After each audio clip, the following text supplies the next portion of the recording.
We started out building a deck, and the team's actually adding on a ramp so it's wheelchair accessible. They're painting the deck. We're adding underpinning. If you look at the top of the deck, they stained it. We'll put some shingles on the roof, and we're going to add a door to the deck.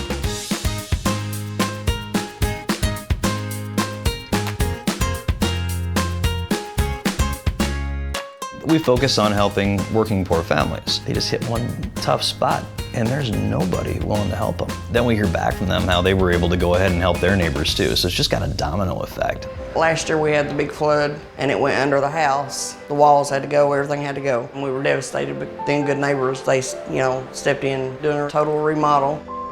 Years ago I got hurt. Before I could even make it to the hospital, the company fired me.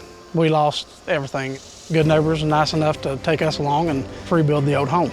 They put in a new bathtub. They had to rip up the flooring in the kitchen, siding, parts on the roof, guttering. It's an old home. It's going to take a lot of fixing up. For homeowners, it's definitely a life-changing experience because someone took the time to really reach out their hand and help out someone who's trying to help themselves. We have no problem lending out a helping hand. As soon as volunteer groups come down, you're a part of our family.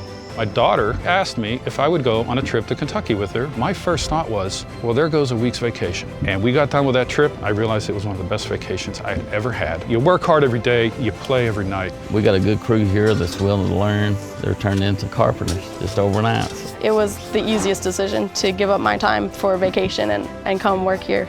We can really make a difference. This is not like giving up a week of my summer. It's a blessing to come down here and do this. Nice to see a smile on another person's face.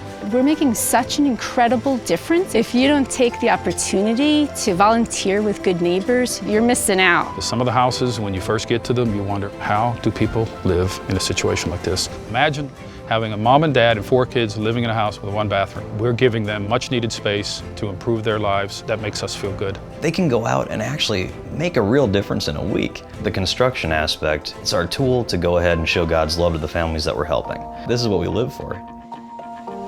I ended up getting injured on the job, and with the bills, we just did not have the materials to fix up in our home. I've had a couple surgeries. A lot of times I have been in a wheelchair. When you have a disability, it is impossible to get upstairs. We're building a 16-foot wheelchair ramp to make it more mobile for the young ladies. I appreciate them from the bottom of my heart. I thank you all, because you're going to make it a whole lot easier on me. I've got a new home, as if it wasn't for Good Neighbors, we couldn't do none of this. There is more kindness than you think out there. I was in complete disaster. They helped me from the bottom and got me back up to the top. Not only are you getting friendship with Good Neighbors, you're also getting good help. Good Neighbors is a blessing. When somebody's donating either their time or their dollars to us, it's pretty awesome. Come and work for a week actually on site directly with the family. You can also donate and buy the materials that we use. I could not appreciate these guys enough. They have been awesome workers. Thank you guys. I could cry my eyes. No crying.